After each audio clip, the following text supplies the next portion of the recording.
नमस्कार वाला विद्यार्थी मित्रों, विषय हिंदी कक्षा 8 દ્વિતીય સત્રની અંદર પાઠ 7 હાર કી જીત એનો આજે અભ્યાસ કરવાનો છે।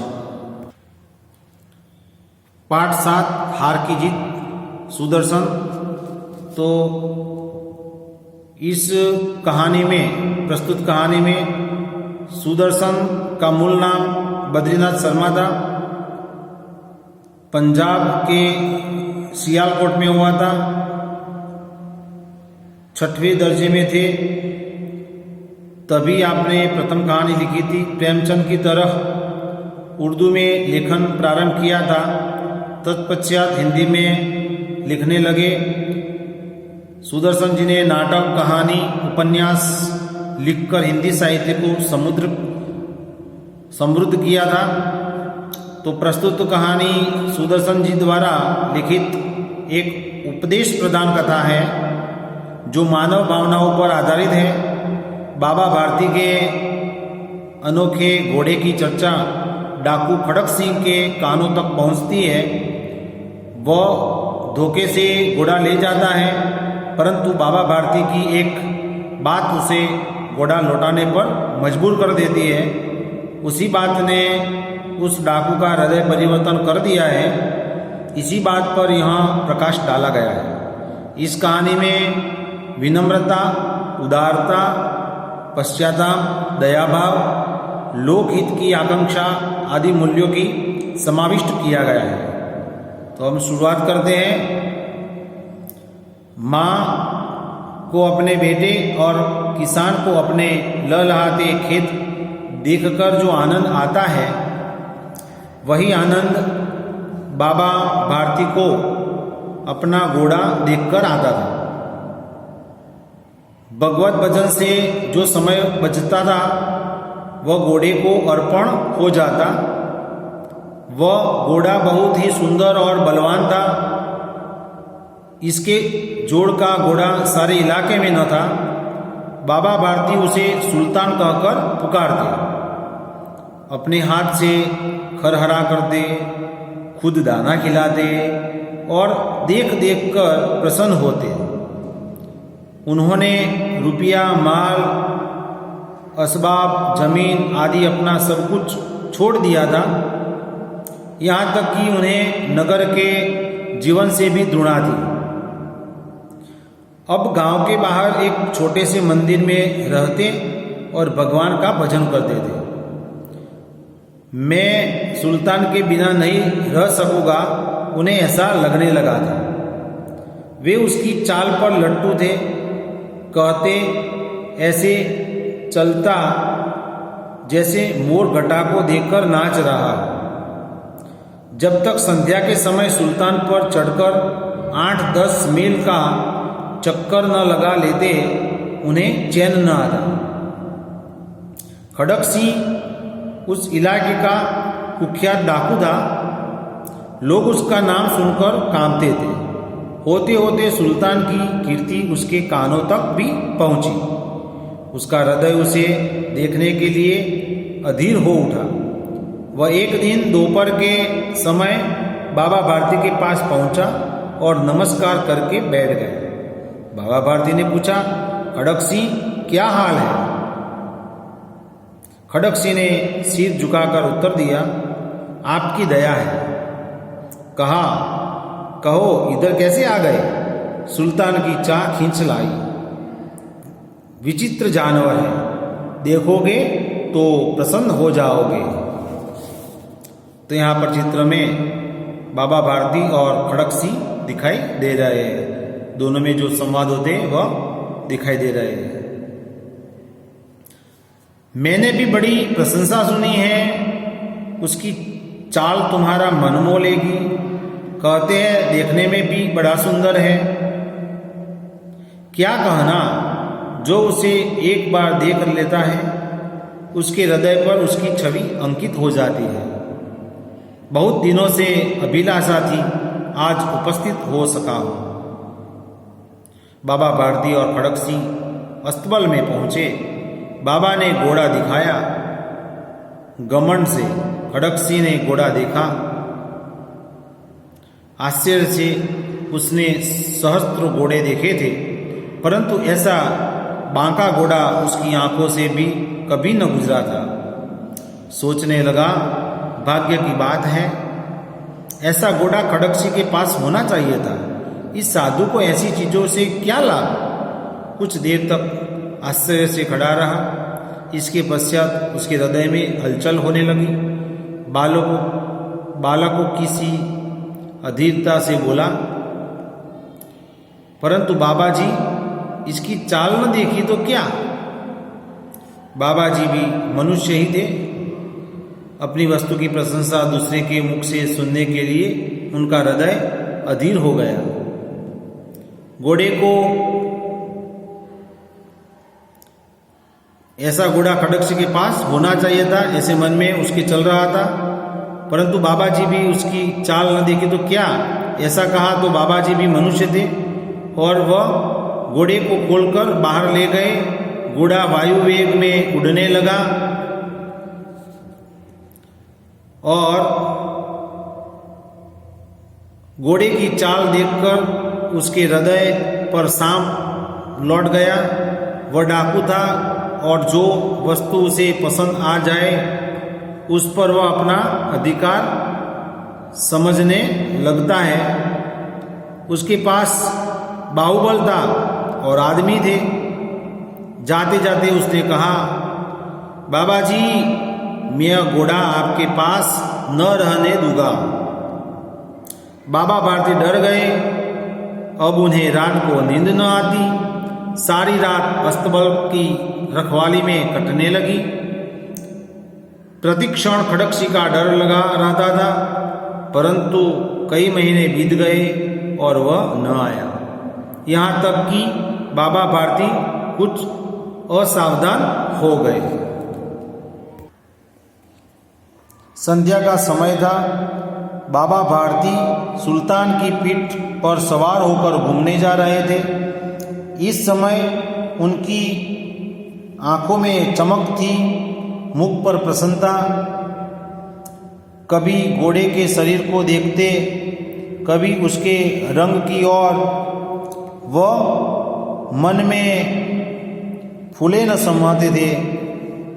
सहसा एक और से आवाज आई, ओ बाबा, इस कंगले की सुनते जाना। आवाज में करुणा थी। बाबा ने घोड़े को रोक लिया। देखा एक अपाहिज वृक्ष की छाया में पड़ा करा रहा था। बोले, क्यों, तुम्हें क्या कष्ट है। अपाहिज ने हाथ जोड़कर कहा, बाबा, मैं दुखियारा हूँ, मुझ पर दया करो। रामावाला यहाँ से 3 कोस है, मुझे वहीं जाना है। घोड़े पर चढ़ा लो, परमात्मा भला करेगा। वहाँ तुम्हारा कौन है। दुर्गादत्त वैद्य का नाम सुना होगा, उनका सौतेला भाई हूँ। बाबा भारती ने घोड़े से उतरकर अपाहिज को घोड़े पर बैठा लिया और स्वयं उसकी लगाम पकड़कर धीरे धीरे चलने लगे। सहसा उन्हें एक झटका सा लगा और लगाम हाथ से छूट गई।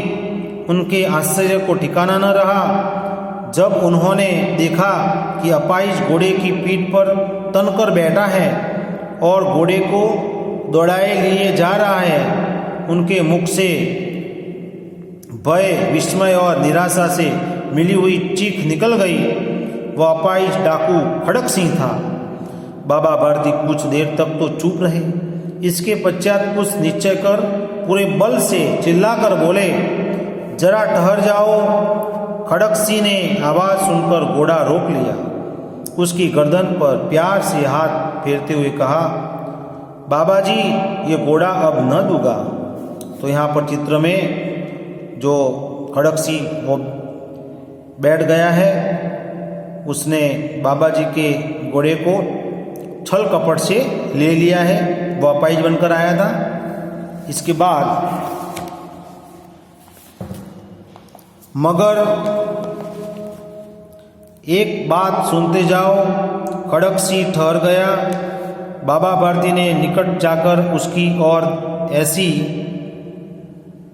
आंखों से देखा जैसे बकरा कसाई की ओर देखता है। फिर कहा, यह घोड़ा तुम्हारा हो चुका, मैं तुमसे इसे वापस करने के लिए नहीं कहूँगा, परंतु खड़क सिंह केवल एक प्रार्थना करता हूँ, उसे अस्वीकार न करना, नहीं तो मेरा दिल टूट जाएगा।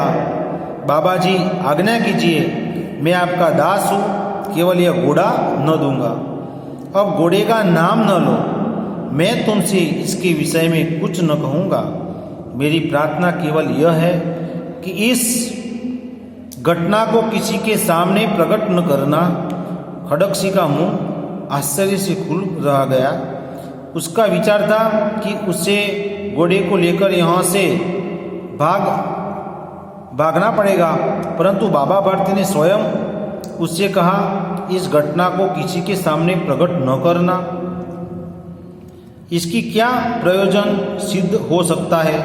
खड़क सिंह ने बहुत सोचा, बहुत सिर मारा, परंतु कुछ समझ न पाया और हार कर उसने अपनी आंखें बाबा भारती के चेहरे पर गड़ा दी और पूछा, बाबा जी, इसमें आपको क्या डर है?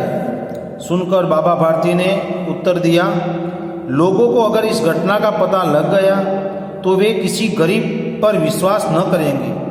यह कहते कहते उन्होंने सुल्तान की ओर से इस तरह मुंह मोड़ लिया जैसे उनका कोई संबंध ही नहीं रहा था।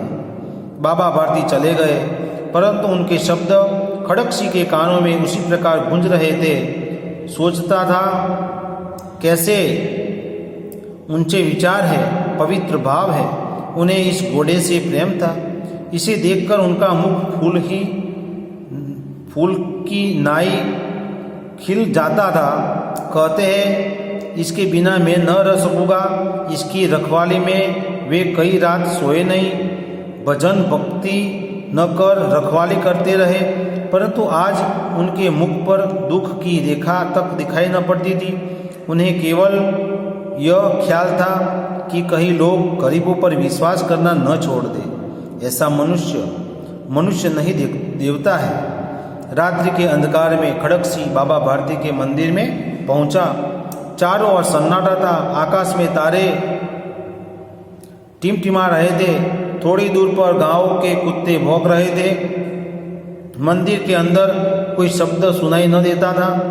खड़क सिंह सुल्तान की बाग पकड़े हुए था। वह धीरे धीरे अस्पताल में फाटक पर पहुंचा। फाटक खुला पड़ा था। किसी समय वहां बाबा भारती स्वयं लाठी लेकर पहरा देते थे, परंतु आज उन्हें किसी चोरी, किसी डाके का भय न था। खड़क सिंह ने आगे बढ़कर सुल्तान को उसके स्थान पर बांध दिया और बाहर निकलकर सावधानी से फाटक बंद कर दिया। इस समय उनकी आंखों में नेकी के आंसू थे। रात्रि का तीसरा पहर बीत चुका था। चौथा पहर आरंभ होते ही बाबा भारती ने अपनी कुटिया से बाहर निकल ठंडे जल से स्नान किया। उसके पश्चात इस प्रकार जैसे कोई स्वप्न में चल रहा हो, उनके पांव अस्पताल की ओर बढ़े, परंतु फाटक पर पहुंचकर उनको अपनी भूल प्रतीत हुई। साथ ही घोर निराशा में पांव को मन भर का बना दिया। वे वहीं रुक गए। घोड़े ने अपने स्वामी के पांव की चाप को पहचान लिया और जोर से हिनहिनाया। अब बाबा भारती आश्चर्य और प्रसन्नता से दौड़ते हुए अंदर घुसे और अपने प्यारे घोड़े के गले से लिपट इस प्रकार रोने लगे मानो कोई पिता बहुत दिन के बिछड़े हुए पुत्र से मिल रहा हो। बार बार उसकी पीठ थपथपाने हाथ फेरते रहे, बार बार उसके मुंह पर थपथपिया देते। फिर वे संतोष से बोले, अब कोई गरीबों की सहायता से मुंह नहीं मोड़ेगा।